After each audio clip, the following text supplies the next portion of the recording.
let's go into a medium that is not a video game, but very related. Sure, Instead yeah. of going to the book. We'll talk about Inferno Squad. Inferno Squad. I imagine as we do this, we'll probably jump in with like the game a little bit that we played. Because one thing I was looking forward to was kind of like being able to talk about different things that maybe we caught or didn't catch. Yeah. Like maybe I didn't catch, but you caught, of like things that tied to the game or how it recontextualized the game. Yeah. I think that the first thing to say when it comes to this book is if one of your complaints about the campaign of Battlefront 2 was, I wish they were the part of the Empire more. If you had read the book, you might not feel that way as much, you know? Because by the time I got to the end of this book, I was like, you guys need to get out of this thing. Get out of the Empire, you know? Yeah. I was ready for them to leave. Right? No, and I do agree. Like, the whole book takes place from, like, the end of episode 4 till, I mean, a little bit before the game. I know they at least have another mission before whatever they end up with there in that part where she's trapped on that ship and stuff. But and it's also important to remember, most people when this first came out read the book, then played the game because it came out first. But no, one of my complaints, I don't think it was necessarily that she did, like Aiden did leave the Empire, but I think it was just how fast it happened. Like exactly. a lot of, and I think people said too, like a lot of the marketing was usually for like playing as the Empire and like you know, getting to do that, and you do it a little bit, but then it fairly quickly transitions. And it's not that long of a game overall either. But that's tough, like because you want to be able to sell what you're doing in the game, but not spoil major decisions that you're making, despite them happening relatively early in the game, right? Yeah. Like Mandalorian season 1.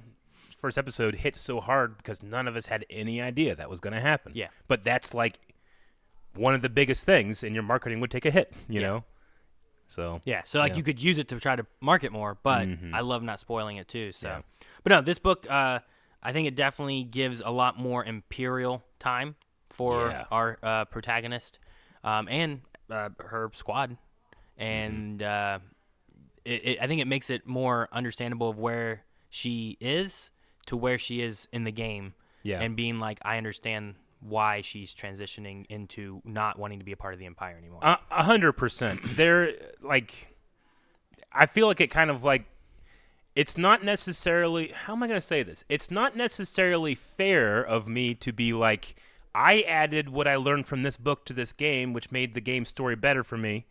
It's like, well, shouldn't it be in the video game if that's what you're supposed to do? Sure.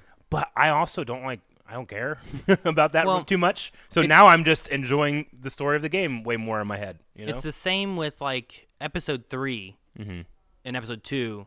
You don't get the clone connection. No. But if you watch Clone Wars, which is a separate thing, but is still tied in the same universe, you get a little bit more context to, one, what the Clone Wars were, but two, who the clones are and how meaningful they can really be, as opposed to, well, they're just like our human droids that we use, you know? Like, we got a lot of them, and that's our army, and if they die, like, it doesn't matter, you know? Like, that's kind of how you feel in episode 3, is just like, there's a bunch of, like, soldiers that we just cloned, so we don't have to worry about that. And when you watch Clone Wars, you really start to care and feel, and like when things happen with clones now, like it's so much more meaningful than it was when I just watched episode 3. Yeah. It is crazy to think that like the most beloved clone character that we have does not appear in a Star Wars movie. Like a beloved character of that faction, you know? Like many people when it's like, who's your favorite Jedi? They're going to appear in the movie probably, you know? But who's your favorite clone? Most people that are going to say Rex. And he didn't make his live action debut until like last year. Yeah. It's crazy to think of that. That's the power the Clone Wars had. Awesome. No, it's crazy. But I think that's Star Wars in a general sense. Like I think there's a lot of those elements where like Star Wars. I mean, you've referred to it as a living mythology a lot, and I think that's kind of where it is. Is like there's so many more things that have been recontextualized for even going back to A New Hope, where like watching A New Hope when it first came out, here's what you get from it. Clone Wars, what's that? Oh, Anakin used to be his pupil and he was killed by Darth Vader, you know? And then 2 more movies come out and that whole scene is recontextualized just because of the original trilogy. Yeah. Not even counting if you get the prequel trilogy in, and now you have a better idea of the Clone Wars, or if you watch Clone Wars in general and his experiences with Anakin Skywalker, like people then add so much more to what Alec Guinness is giving or not giving in that scene that you're putting in there because of the context you have. So I think Star Wars does that with a lot of their content. So I don't know. I get the idea of like, well, if I want to have a movie, I need to have all those in one. Or if I'm going to do a game, all that needs to be one. But also, sometimes there's other stories, and a lot of what George was going for was you are getting this, Buck Rogers or whatever it was, type of story right now. You don't know what happened before.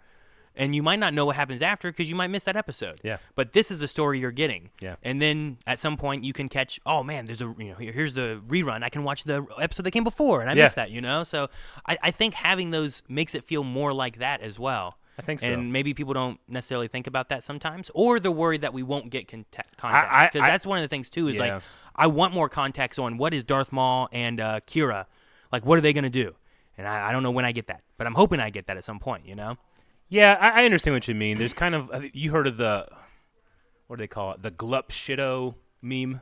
I feel like you just said some bad words to me. I don't know The Glup Shido meme is it's a Star Wars specific meme that people that don't know every character that appears from animation or something, they go, oh, there's Glup Shido. All these nerds are excited because this guy showed up, And it's kind of meant to be more of a not derogatory, but kind of like a poking at people that take this stuff too seriously, or the idea that that's all Disney needs to give you is just we're going to show you this character you like, and now I've done my job by entertaining you. It's the idea, I guess, of like Book of Boba Fett's not a good show, but then there's Cad Bane, and all the nerds are excited. Everyone's that happy and good thing. with it, but yeah, I don't know. And I'm saying I see like two sides of that. Like one, I can see the side of someone that's like, don't rely on that. Tell me a story too, just not just the people that have been here for all this time. But then you also are rewarding people that have invested so much of that time and feeling like that investment pays off, by having that type of thing. So I see both sides of that. But on the other point, I was really just giving lip service. I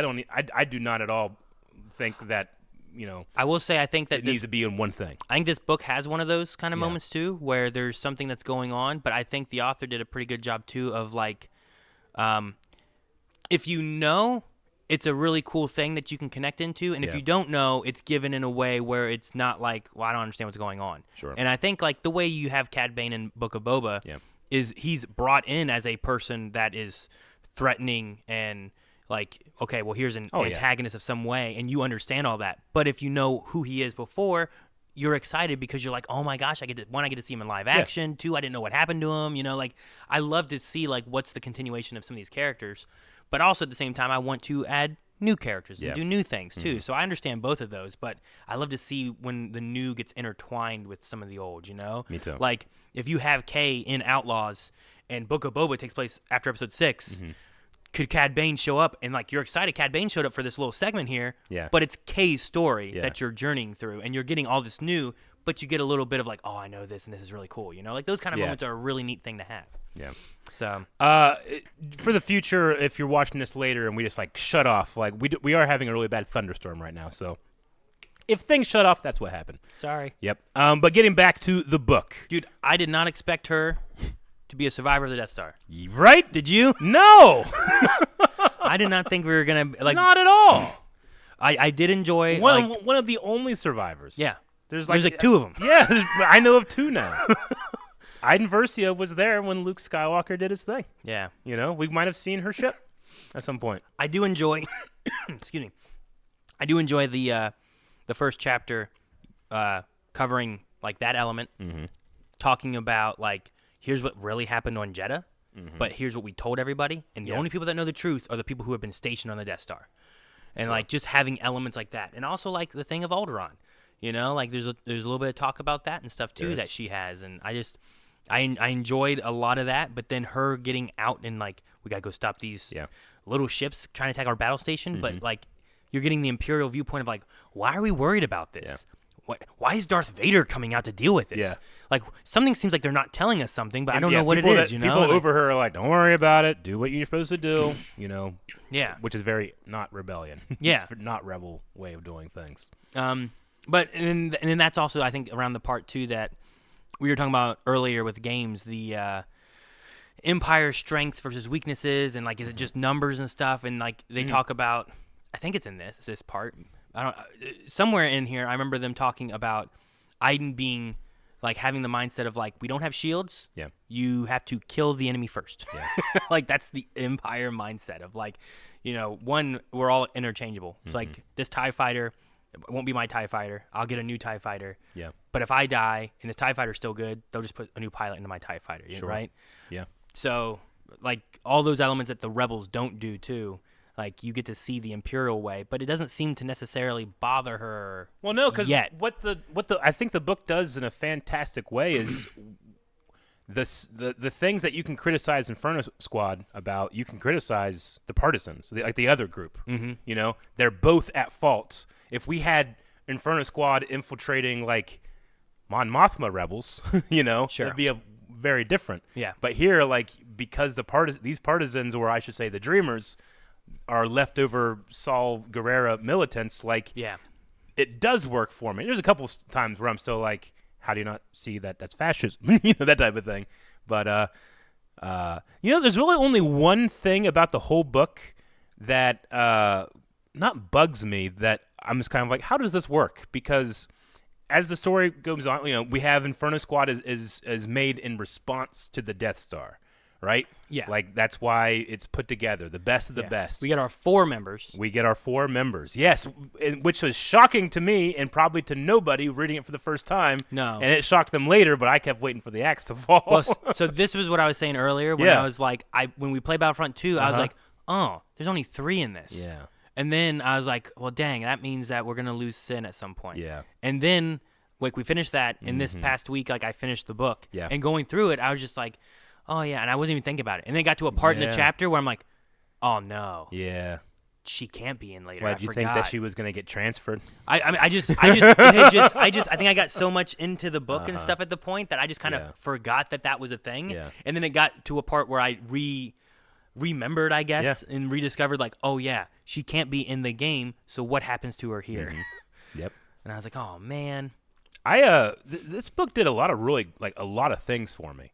Yeah. One, we'll get to, like, the reveal. Sure. Or whatever. You were also saying about something you didn't like, too, so don't forget about that. Oh, yeah. I'll get back to the thing that I didn't like. Okay. The thing that I didn't like is that Iden eventually needs to act like she is turning on the Empire in order to become the new face, the new Saw Gerrera for the Partisans, the Dreamers, right? Sure. So publicly, she is shown as a turncoat. Mm-hmm. And then the stuff happens, and then she's welcomed back to the Empire. Mm-hmm. And in the game, she becomes a turncoat. And none of the rebels are like, what? Fool me once. You can't do it again. You Fool me can't turn. twice. Like, she's obviously, this is obviously fake. Well, we're just going to believe you this time? But, like, that doesn't happen ever, you know? So there's, like, a small, tiny disconnect in my head where I'm going, like, does that really work? But then I also was trying to, like, you know, if I am going to find something like that, I try to steelman it as hard as I can. Make it impossible to make a plot hole. So then I'm going, like, they never said that they, like, announced she was back with the Empire. You know, like, Sure. And she's a clandestine secret agent. Why would they be like, oh, correction, actually, she was for the, you know, it's not like she has to tell her mom. Sure. That type of thing. So they don't really have to do that, I guess. Maybe it's not a problem. When she comes back in the Empire, is there a public announcement of her rejoining? Why would there be? I don't know. Why would you do that? Also, Lando was there the second time. So Yeah, you're right. I don't know what that means, but he was there. So that was one of the, I guess, problem. It was just one of the things where I was like, huh, okay, they're going this route. But I think by the time I actually got to the end of the book, it didn't bother me as much. Gotcha. Yeah. Okay. And then I cut you off on whatever you were saying to get you back onto what you were saying before, but I don't know if you remember what it was, and I forgot what it was. So. Well, that is a good transition point to move on to our next point. All right. I liked getting to see and meet all the members of the squad. Oh, yeah. I mean, honestly, I I felt like that was missing from the campaign. Yeah. I don't think I ever really got super close other than Gideon and, you know, maybe. Sure, yeah. I To mean, the I don't other think you get a characters. ton with Del. You get the feeling that there's some kind of, like, relationship Del has kind of thing going on. Del has that awesome moment with Luke Skywalker, but even when we did the campaign again, I was kind of sitting there like, why do these two get together and have a kid? Like, I never felt any chemistry behind them at all. They just seemed like they were just really good friends. This one definitely focuses on these four a lot more, and you're in their heads, and you understand I them care a lot so more. much more. And I also kind of see her and Del together now. Iden and Del a bit more. Yeah, I definitely I enjoyed that. I love seeing them come together, and I love getting, like, what their strengths were. Yeah. And every time they had Hask doing stuff, I kept picturing Captain Lance.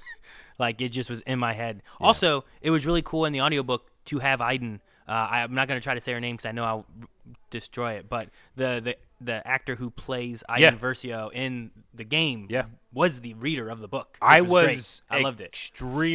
Extremely impressed with her audiobook. Mm-hmm.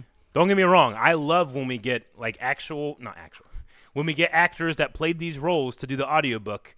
But sometimes you can tell this person's never done an audiobook before. They may not be the best at finding voices for characters, and sometimes remembering what their voices sounded like for characters. Sometimes, that doesn't happen. But I felt like she did a freaking awesome job. Yeah, fantastic like, job. I could feel her father. I could feel Gideon. I could feel Del when she was playing Hask. this character. Yeah, I could feel Hask. I thought she did so good. I thought like sometimes like because of I don't know how much they would have worked with each other necessarily, but having worked with them on the game, that maybe that also could translate over to be like, I kind of get what they're going for with their characters, so I'm going to try to bring that in the audiobook. Sure. But I thought she did a good job on the other characters that I didn't know, Yeah. Because that's always the thing is like whenever there's we always talk about Mark Thompson and stuff too, but like he does a really good job. Well, I mean, he's one of the best. Yeah. When you have to have like, all right, characters you don't know, whatever voice it is fine. But when it's a character that I've already heard somewhere, that's the trickier one I think to do. Yeah. But no, I thought it was great what the actor, the book reader in this scenario did. Yeah. So she was awesome with it. Janine? I don't. Why?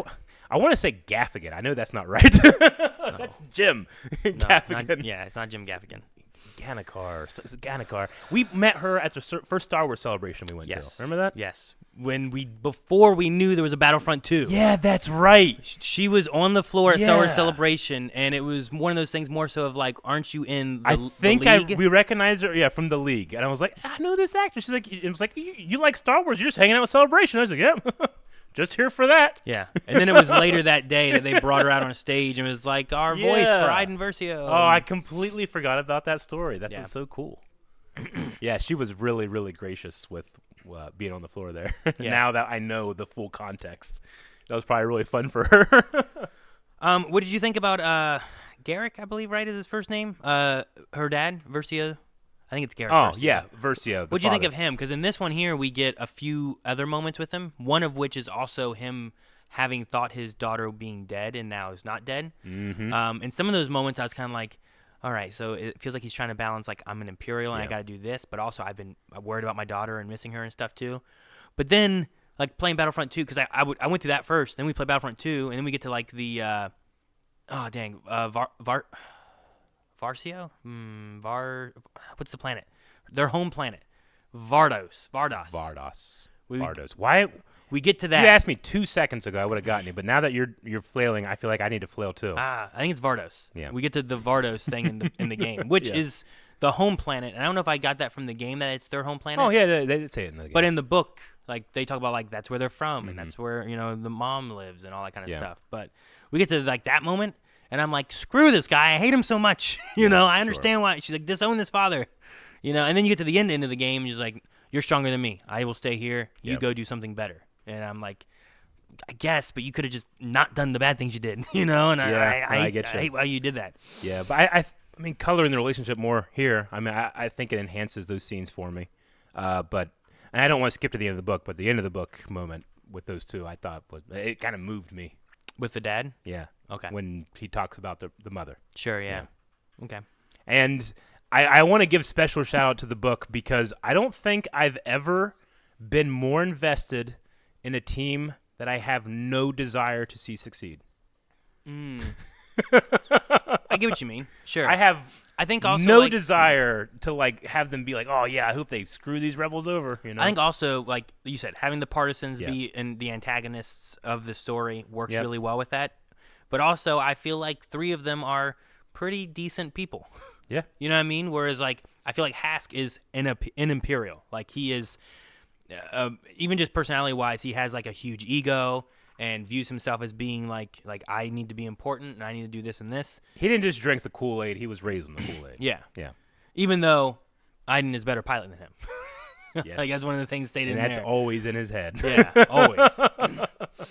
I enjoyed them going on their missions. They had a few missions. One was like crashing a wedding, and they had to like steal a information USB drive, holo drive. I don't know what it was exactly. Yeah, they were looking for blackmail information.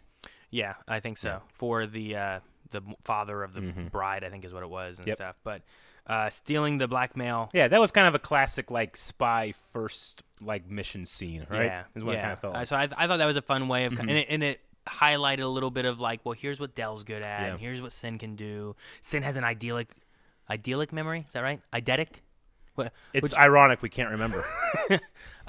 She can like remember everything identical to whatever it was, right? So it's identical I know, memory. Idyllic. Yeah, I didn't write it down. Gonk, do you know? Identic? It's something like that. So she can always recall everything, which I can't do. I think it's idyllic, but I don't know. Yeah. So we learn about that. We get to see like Dell being good, and with, that becomes very important. Yeah, sure. That little detail, eidetic memory. Yeah. Okay. So, getting a little bit of each of them on this mission and getting a feel for how they all work, and like they all had to issue in their own plans of how to do it. And they chose Iden's, but like one of my favorites was Hask being like, "Well, I was gonna be a bounty hunter." Yeah, and it's like, what? Why? I was just gonna come in there and take what I needed. And like his was such a different approach. So like, but it really all of those kind of helped color the characters. Yeah. Based on like what their ideas were and stuff. I thought that was good. But they achieve that. They get promotions and they get the Corvus. And I'm like, yes, the Corvus. I know that name. Yep. So that was all. Yeah, really and we good. started like giving names to like the pilot and the co-pilot. And I was like, oh, this is gonna be interesting. One of my, not that I dislike what we got, but once we went on like the second, or I guess it was technically the third mission, like we were on that mission the rest of the book. Yeah. Pretty much, It's like, oh, we're not on the Corvus. We're not doing those things. Yeah. But it was still fine. But you can't take your Corvus pilot to the secret like partisan infiltration mission, Well, and it's another thing too, because what I was expecting was like, what would a game of this be? It's probably going to be at least 12 missions, that type of thing. But this is not it's not a game. It's not a TV show. It's not a movie. It has we haven't gotten to it yet, a huge twist at the end of the book that only works as a book twist. Because if I could see that character, I would recognize that character in a television show. Gotcha. But I can't in a book. Despite me, every once in a while, they would drop something about the mentor, and I'd be like, who is this guy? You don't code a character like this unless it's a reveal. And in my head, I'm going, I can only think of one person that it is, and there's no way it's that person, is what I thought in my head. Really? Yep, and it was that person. So I still got the shock. You don't get that type of thing in any other medium but in a book. No, I mean the only way you do it is if like they're cloaked and shrouded and done like that or but something that like will give you certainty that it's someone you know. Sure. Whereas here I doubted the whole time. Well, I mean we had the same thing with what was it? Merrick? Was that the right name? There was the like Inquisitor. I feel like it was Merrick or some with an M. Oh, Marok. Yeah, Marok. sure. Like we had the thing was like, who's in that? Yeah. Is that someone we know? And then they just kind of like blew up into smoke. And we're Yeah. like, I guess not. Like, Nope. all right. But it was maybe foreshadowing for whatever's going on with the Shadow Troopers, Thrawn and witches and that type of thing. Sure. So I yeah. gotcha. But no, I think joining in with the Partisans, I thought it was really cool getting like you had already mentioned Iden, like the way that she kind of gets involved, but all of them had kind of a different method of getting brought into the Partisans in some way. It was fun that once like the Dreamers were starting to figure out, hey, we have people here. They're like, oh, there's already been 2. How is there? There has to be another. And I want to be like, there's 4. You don't know, and that was fun because they really earned their spots separately from each other, which was a really smart idea. They all were doing their own things. They got brought in from different directions and stuff. Yeah. I like that Iden was brought in as like a turncoat on the Empire. I also I don't remember if I missed it or what, but like at one point she was talking to like her friend, her pilot, who was like beating her as a practice pilot training session. Yeah. And he's like, that never happens. Like, are you doing okay?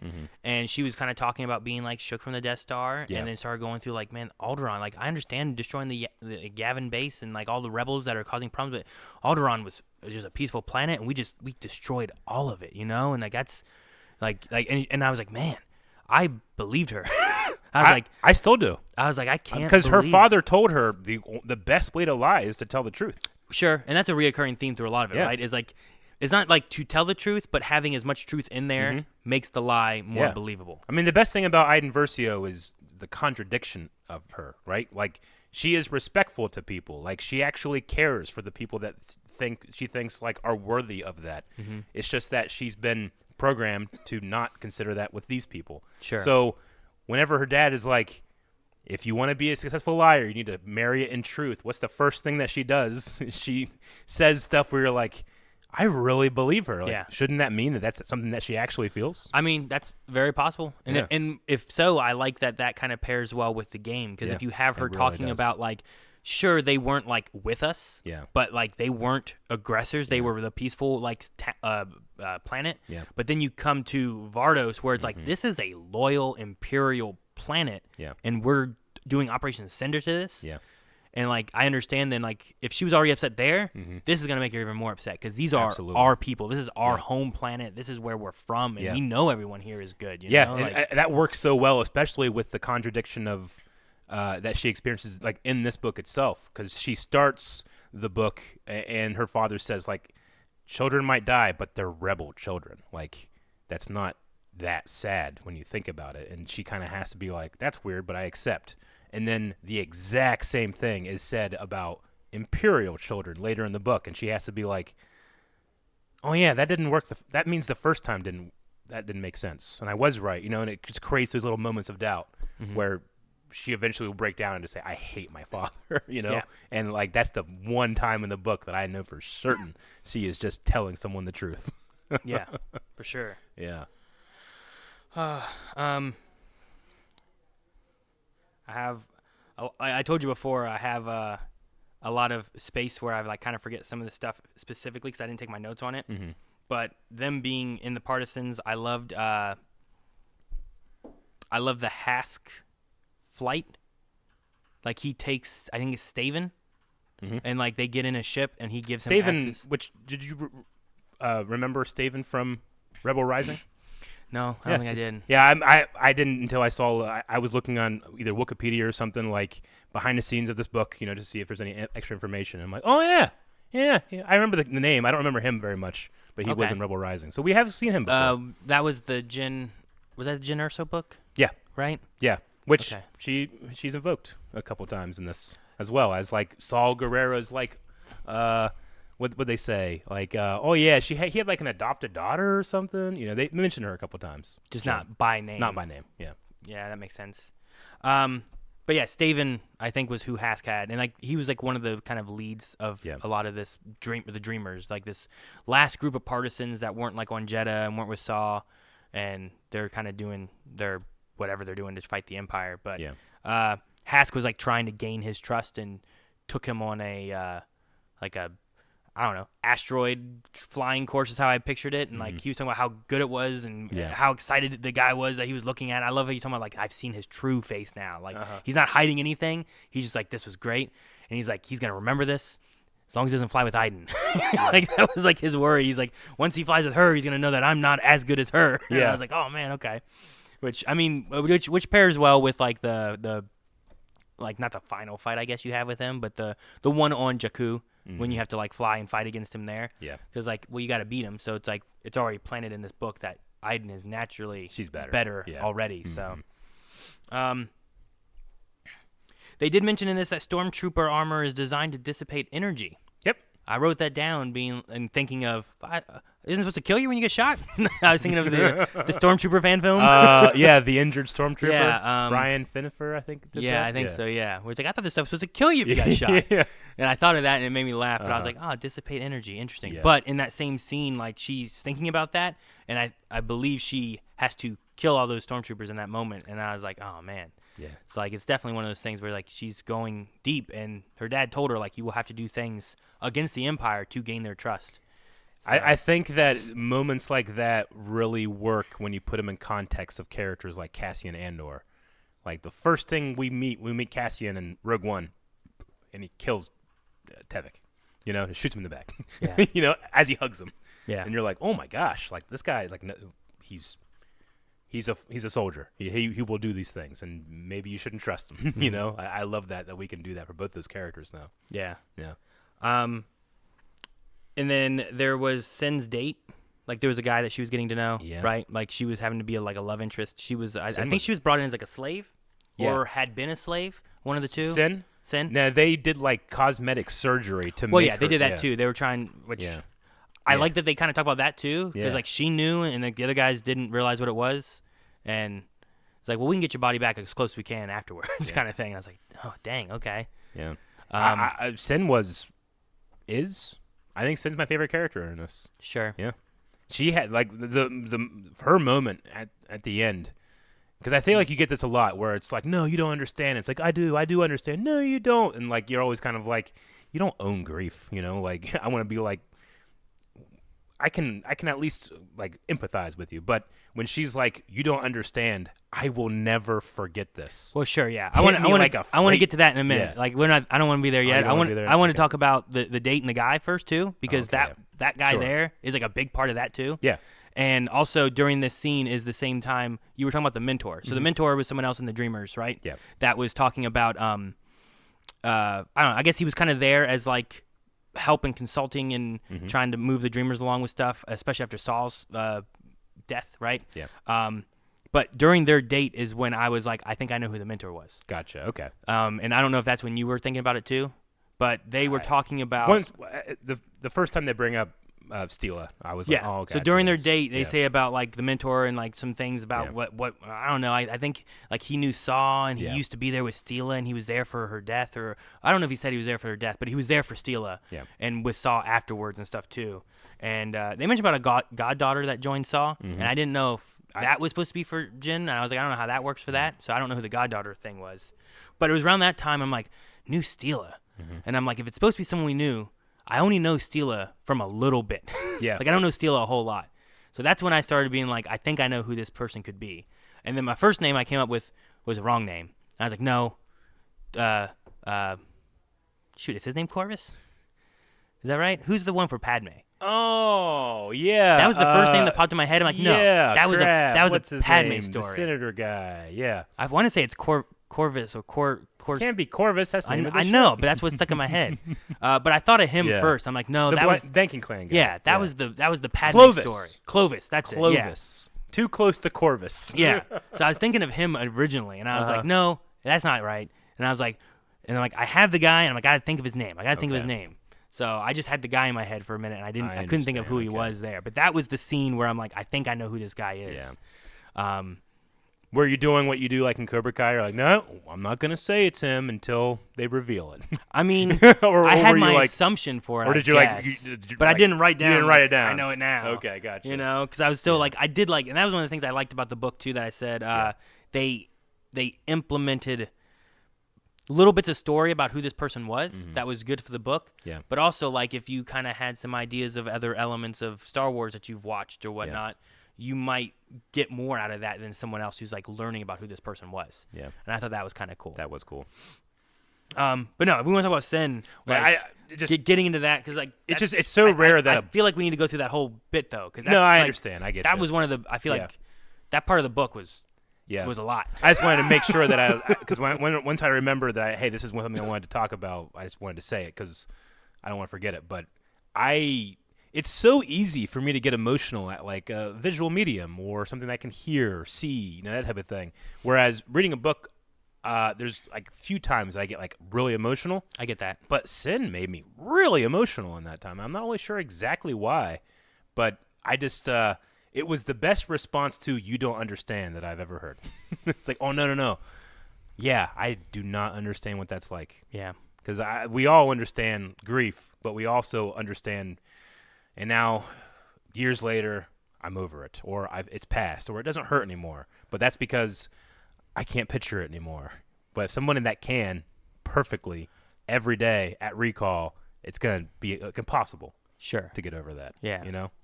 Yeah. No, I mean, if I wouldn't mind going through that part of it, I guess too. Yeah. Because I think that's an important part, and I think the context for it means a lot as well. Yeah. Because. I guess for the rest of it, like there's a part Staven had like a love interest or something like that, right? Mm-hmm. They're on a mission. Nadine? No, that's Crix Nadine. Crix Madine, right? Okay, so maybe it is Nadine. Has like want something else on this mission. They've timed it all. They should be leaving. They're not leaving yet. Things go bad, and this person ends up dying on this mission. Yeah. And Staven is like real upset and at a loss. Yeah. And they all get back, and they go through a whole find the spy kind of thing, which they pull out the guy who like used to be an Imperial like IBS agent. Yeah. And do all that kind of stuff, and eventually find him because they've set a bunch of breadcrumbs to point at him. Sure. But in all that and figuring all this stuff, Staven decides that they're going to do a new mission now, and that was that they were going to bomb a factory, right? And they're like, okay, well, we can bomb a factory. That's fine and stuff. But then he adds in, like, the thing they don't realize is our real target are the kids that are coming to visit the factory. Yeah. And I was like, wait, what? Right.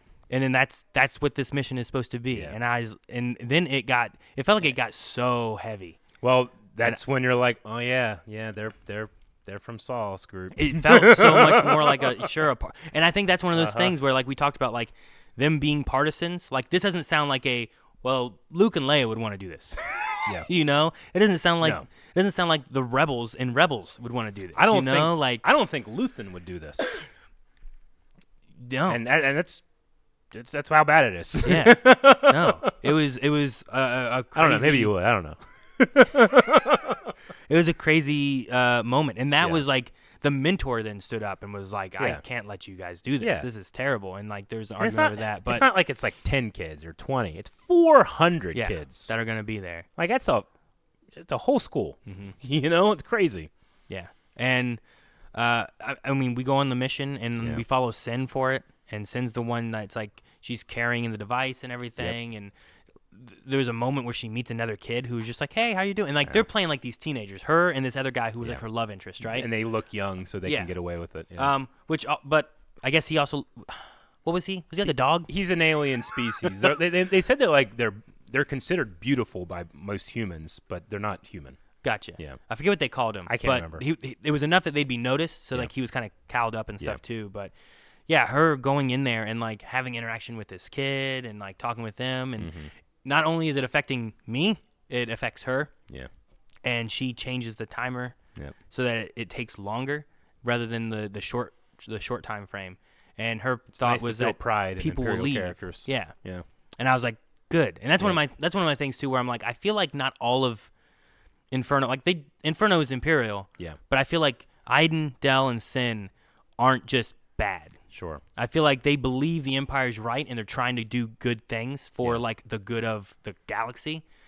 Which I sympathize with. Like growing up the way that I did, and then like kind of like having like a crisis of faith, and then like exploring a lot of different faiths. Like I'm gonna go to a bunch of different churches. Like you really understand that people sometimes don't choose their beliefs. They were just born like and raised this way, and like it's not their fault they believe these things. Like they need to be confronted with certain beliefs that like and then you know that they might change as they grow up, but sometimes it's like I cannot blame you for believing these things, but I do not understand.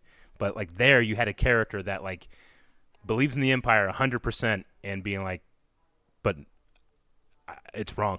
Yeah. You know, I just love those moments because we never get those for Imperials. I like to laugh as they crash. You know. Yeah, exactly. But, yeah, here I wept. Get attacked by a loft cat. Yeah, you know? I know exactly. Or they're being chased for 4 hours or chasing one for 4 hours. And I like making fun of them, but here I got like just so emotional, and that Christie Golden is the author of this book, and that's pretty rare, Christie. You did it. Oh yeah.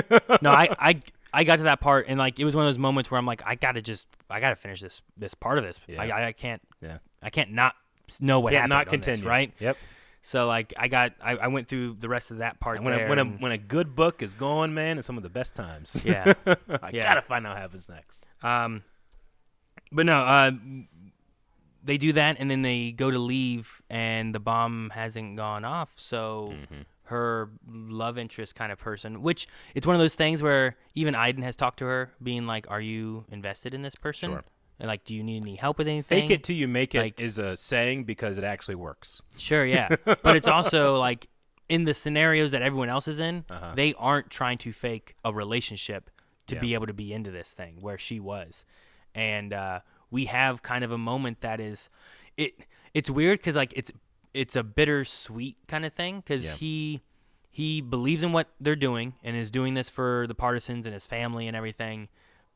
And she's like, just stay with me. Yeah. Don't, because they all have like these vests that can also explode. Sure. And they kissed and he runs back in there, and it was interesting. They said that like he blew up, but I assume his is smaller than when the thing they set, and then later on that thing set. But I imagine that like the first one also sent a lot of people out because this exploded, and then that exploded, and not as many people got caught in the blast of everything. So all these kids didn't get injured, which was great, or anything. But like, it's one of those things like fire in space, like, unfortunately, what people that do those type of things do is they let off a bomb, and then they'll wait 5 minutes and let off another in the exact same spot because you attract attention. People don't run. They go towards it, try to figure out what's going on. So I thought of that in that moment. I was like, you know what? The story's trying to do this. Stick with this. Sure, yeah. Yeah.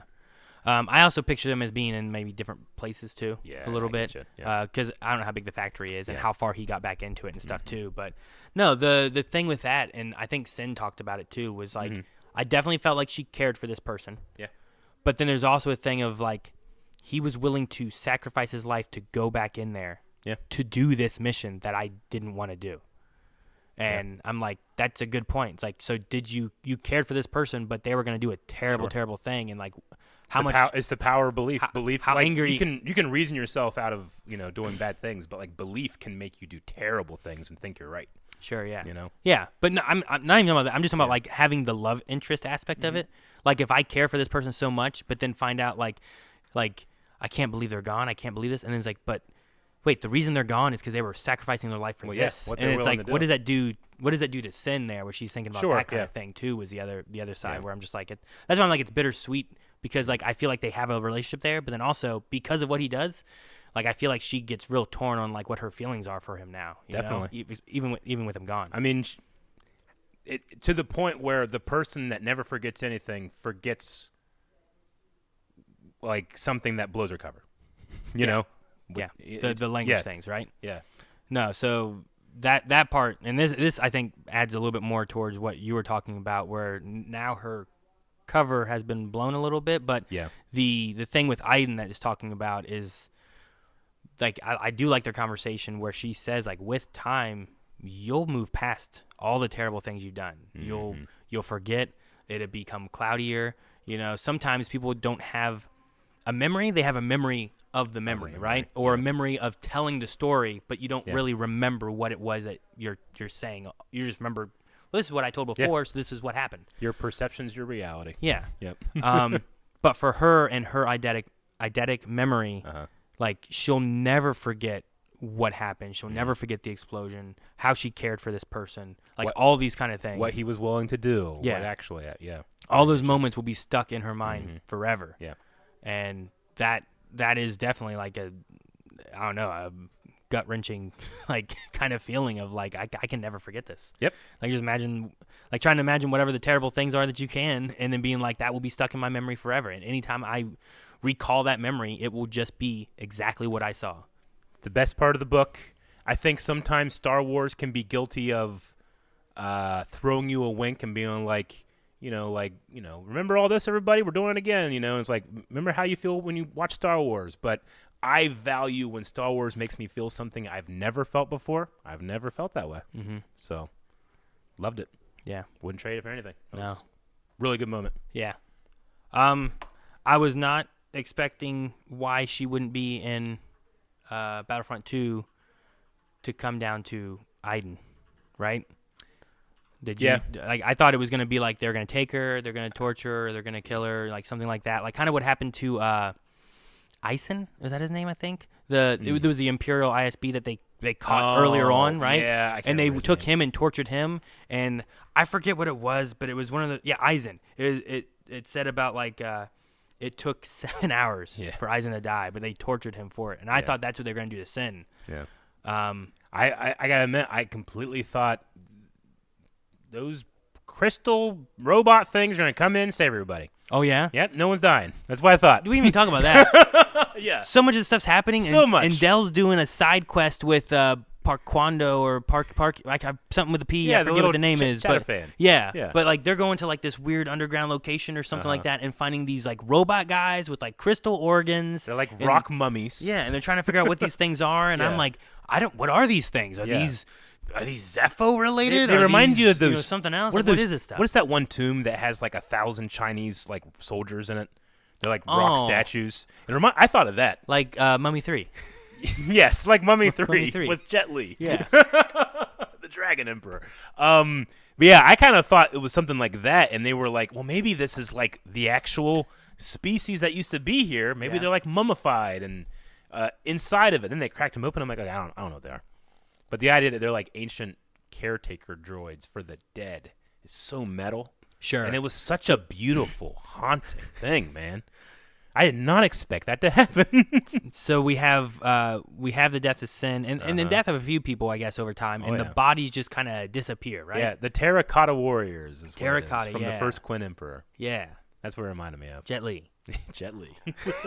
The death of a lot of people just kind of the bodies go missing, and no one knows why. Yeah. And then at one point we get to see the collection of a body from one of these like robot things. Yeah. So it is weird that it's just like they're just made to like we pick up these and we take them and we take care of the bodies so that but they're not just left around. They do it like really respectful, like they cradle the bodies. They didn't come in slow. They didn't just like throw it over their shoulder or anything either, And I didn't know what they were gonna do. I know do these things attack stuff or they what are they? But yeah, it just it has that Star Wars mystery you need. Yeah, like you need something where it's like, what's that? Like I don't know. I might not ever know. Yeah, but that was it. Well. How about the mystery of who the mentor is? Yep. Like, I thought that was a fun thing. Cause up until they said the name, there was a part of me that's like, no, I would have heard about this. Yeah? Is what I hear in my head. But because my Star Wars trivia did not focus on the Clone Wars, I did not do a deep dive on this character. Yeah. Which, if you're still avoiding spoilers, I don't know why you got 40 minutes into it, but the Lux Bontari appears in the story. Not completely by surprise because I'm going like, no Steela, and like there's only one person I can think of but it can't be them, so I would have heard about it. So nope, it's Lux. Lux is back. I was thinking about him back then. Where I'm like, okay, well, Steela and Saw. There's that Clone Wars episode, and there was that one guy who was with Ahsoka, and they were there. And then I was like, Clovis. I'm like, no, not Clovis. Dang, what was that guy's name? And I was like trying to remember, like Lux. Lux was his name. All the clues are there. Like he knows how to. I thought it was so charming that Iden, after all of the planning, didn't consider public speaking until the moment she actually had to do it. It's just so funny to think about her mindset, everything she's thinking of, and then like, oh, you got to be you actually have to do this. She's like, oh crap, I have to actually do this. So having the son of a, very respected separatist senator know how to publicly speak makes a lot of sense. Lux would be good at that. Yeah. So that was really cool. And he talked about having a goddaughter. Yeah. So like, there's some elements where I'm like, man, there's a lot of time there from Clone Wars to this. Like, I wonder. He talked about having an imperial family. Yeah. Right. Yeah. Which makes sense. Yeah. Like I think like once the Empire takes over, most of the Separatists are going to join into the Imperial because what else are you going to do? Sure. Unless you become a rebel, or there was some that were like, we're still Separatists, and then they crushed them pretty quick, So but I there's a lot of story I feel like in between where I'm like, I wonder what all we can get from Lux more so. But it was really cool to have a reveal of him. He was not who I was expecting to have in this book. Yeah. Me either. Whenever the mentor is like, oh, there were some girls that, I used to hang out with, but never really didn't, I'm going like, oh my God, he's talking about Ahsoka. Yeah. I know that girl. Yeah. Yeah. So it was really cool. And then I was really upset that he died. I was too. I was not happy for that. And then when he died, I was like, man, I'm really shocked no one told me about this. Or I never fell into it. I bet you there's had to have been a couple of times where someone's like, who do you want to come back? And I'm like, Lux Bontari. And like, you dummy. But then I get to the end of the book. Sure. No. Which they wait until the epilogue for that. Yeah, right? they do. Which was really they go good. through a lot, and they have that. Like all the dreamers have been taken care of now. The mentor's been taken care of. Yeah. So the Imperials go back and they go back to their stuff. And they've set up the book so well in that like Iden is constantly noticing if someone has their blaster set to stun or not. Mm-hmm. So it just sets it up so perfect as an epilogue. Yeah. So like getting back to that, I love that like her like she's in there thinking about Sin. Yeah. and like her and Del are there too, but there is that moment where Del says like, well, when you came back from over there, you had your blaster set to stun. Yeah. And I was like, wait, what? It's like, so when the book says like, then she shoots him. I know. I'm like, you mean she shot him with stun? Yeah. She didn't shoot him? Sure. Because, like, also, like, he was the one who's like, no, let's not blow up this factory with, kids and everybody in it, you know? Like, it's another one of those things where it's like, well, he doesn't seem like he's all bad. He's trying to do what he feels is right, too. I know. These ones feel like they're trying to do what's right, but it's at the expense of anybody on the other side. And I think I think Hask is that other far one side. Yeah. And then, like, Staven became that other far the other side, right? Like, I will do whatever I need to as long as the Imperials win. I'll do whatever I need to as long as the Imperials lose. Yeah. Whereas, like, I think Iden and Lux fall in that middle ground where it's like, I just want to do the right thing, and it's not at the expense of anything. Mm-hmm. Just, fighting for what I love, not against what I hate. Like, one of those kind of ideas. It will still take Iden a bit to get there, but she will get there. But this book set up so much of those. This book solves all the problems I had with the game. Yeah. Yeah. And it was done so by design. I didn't know. And by the end there, like her and Del talking, I felt like there's something more between them than you get when you start off the game and stuff too. Agreed. Definitely agreed. Like I think there's small elements there. Like Del is like, I'm doing whatever Iden wants kind of thing. But is that because he believes in what she believes? Is it because he cares for? What kind of reasons are there? Yeah. And can it be a mixture of the both? My favorite thing about their relationship, at least in this book, is like Del always knows what to say. Like, I think that she finds great comfort in being able to be comfortable with him because she's comfortable with nobody. I mean, Gideon, she can be comfortable with, but that's because they have such a huge history. Mm-hmm. But she never meets somebody and is comfortable with them, but she's comfortable with Del immediately. Yeah. I think there's a lot of, like, I don't know, she's able to just kind of, like, de-stress with somebody, and that's probably what they built their relationship on. They just don't get to see it very much. Mm-hmm. But no, I mean, I wonder if we'll see Iden in any other things in the future. If we'll see Lux in any other things in the future. Like if the implication at the end is that he's just stunned and wasn't actually shot and killed, which is what I think they're going for, it'd be cool to see him. I mean, there's also a lot of room there from when this takes place to the last time we saw him before. I was like, can we see him show up somewhere else too? Or what's his Imperial life like? Or I don't know, but no, I ended up liking this book a lot, and I think the focus on the four characters of Inferno Squad did really well for me. Even having a character that I'm like, well, I don't know this person. They're not in the game at all. Yeah. So who is this person?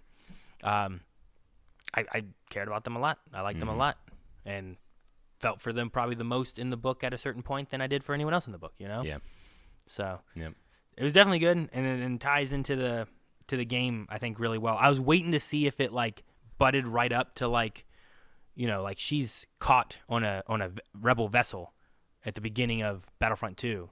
And I was like, are we going to go up to that? But we didn't, and they were going on what felt like a different mission first. Yeah. And then whatever that was might be later on. So I just didn't know how close to the connection it was going to be. But getcha. For this being like a game-tied book, I think I like this one better than Scars.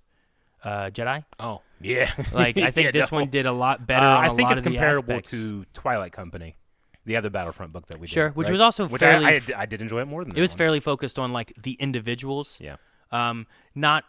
It's not quite as tied into like the game. It's just kind of tied into the idea of like if you were soldiers on the battlefield, and that one I liked a lot just because of, especially in the beginning, it felt like a Saving Private Ryan kind of.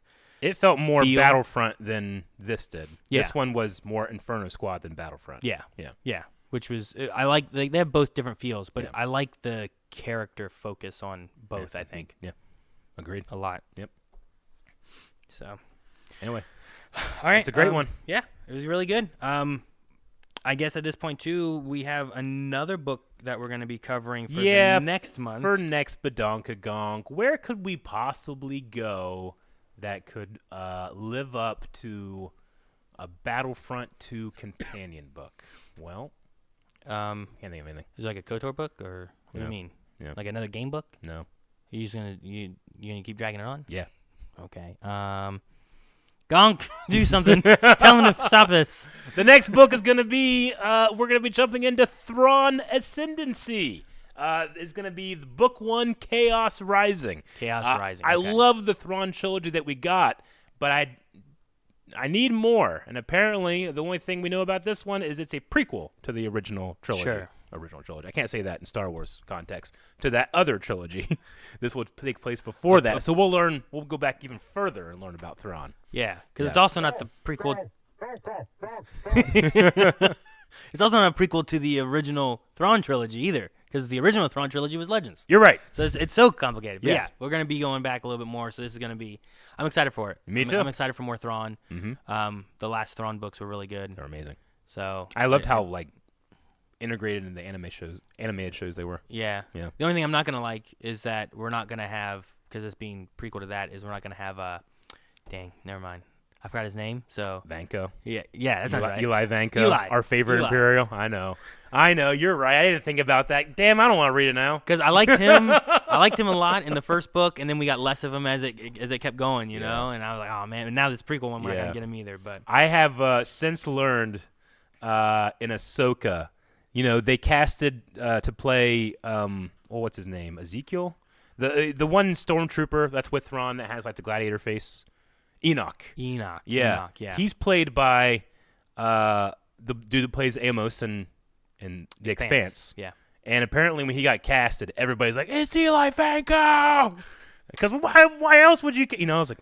And then when I heard that, I was like, man, that would have been really cool. But I like what we got, but like that would have been kind of cool. Sure. Cast him as that character. Getting to see Eli. Yeah. That'd be really cool. Just because I love that actor, too. But yeah, we'll be doing that, and the next podcast is going to be September 26th. Absolutely.